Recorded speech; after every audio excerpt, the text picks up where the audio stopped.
ka-crispy, magandang tanghali sa inyo. Kain tayo. Wala tayong nakuwang dahon ng saging, kaya ang gagamitin natin, takip ng styrofoam. Buhay ko mangyari to. Ngayon pa lang mga ka-crispy. Pero subukan din natin, baka masarap kumain dito.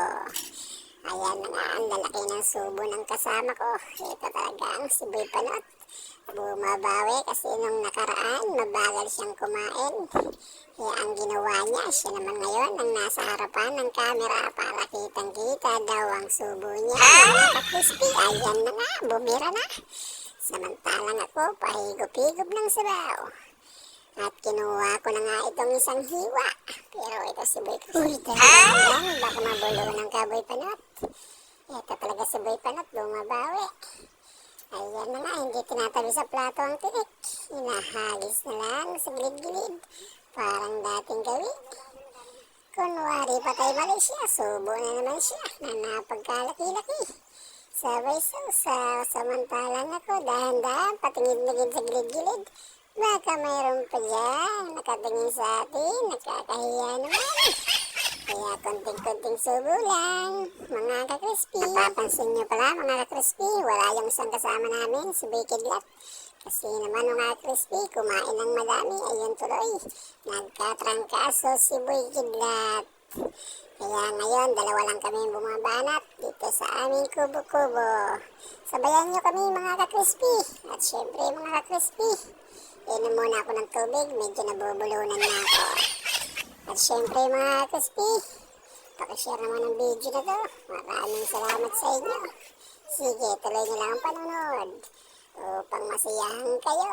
Pero kahit dalawa lang kami, okay, masarap talagang kumain kapag nasa kubo-kubo. Lalong-lalo na pag nasa dahon ng saging, pero wala tayong makuha ngayon mga ka-crispy. Kaya nagtsaga tayo sa takip ng styrofoam at ito ang aking hapunan. Kasi maiksi ang ating video. Ito nga pala ang aking hapunan. Nagprito ako ng bangus.